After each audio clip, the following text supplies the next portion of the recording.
बेटा 36,000 वर्ष तक आप मृत्यु लोक में रह करके राज्य करो, ऐसा मेरा वरदान है।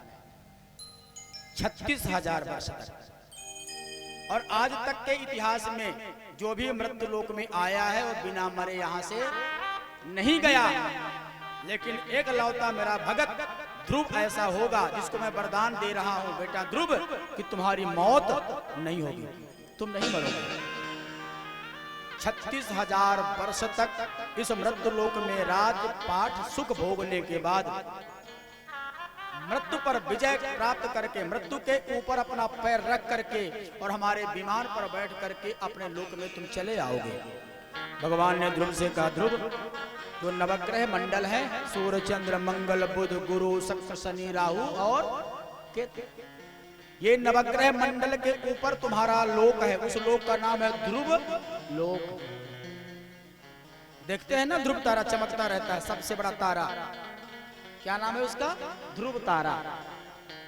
भगवान ने ध्रुव से कहा, बेटा ध्रुव, तुम्हारे लोक की परिक्रमा नवग्रह मंडल करेंगे, ऐसा मेरा वरदान है। भगवान ने खूब आशीर्वाद दिया ध्रुव को। भगवान अंतर ध्यान हो गए। ध्रुव जी ने विवाह किए। कालांतर में 5 बेटा हुए ध्रुव को। ध्रुव ने अपने बेटों को राजपाट में बंटवारा कर दिया और ध्रुव जी भगवान की भक्ति में लीन हो गए। 36,000 वर्ष पूर्ण होने पर भगवान का विमान आया। भगवान का विमान आया, लेकिन विमान के बगल में एक बूढ़ी मैया आ गई। बूढ़ी मैया से ध्रुव जी ने पूछा, मैया आप कौन हैं? मैया ने कहा, बेटा ये लोक हमारे ही नाम से चलता है। इस लोक का नाम क्या? बोले मृत्यु लोक। तो मैया ने कहा, मेरा नाम है मृत्यु की देवी। यहाँ पर जो भी आता है या जब जाता है ना, तो पहले मुझे प्राप्त करता है फिर जाता है। तुमको भी जाना है तो पहले मर जाओ फिर जाओ। ध्रुव ने भगवान के पार्षदों की ओर देखा, बोले ये तो कह रही हैं पहले मर जाओ। भगवान के पार्षदों ने इशारा किया और ध्रुव ने मृत्यु देवी से कहा, मैया जरा अपना सिर नीचे झुकाओ। और जैसे ही मृत्यु की देवी ने अपना सिर नीचे झुकाया, ध्रुव जी ने अपना एक पैर मृत्यु के देवी के माथे पर रखा और दूसरा पैर भगवान के विमान पर रख करके विमान पर जाकर के बैठ गए।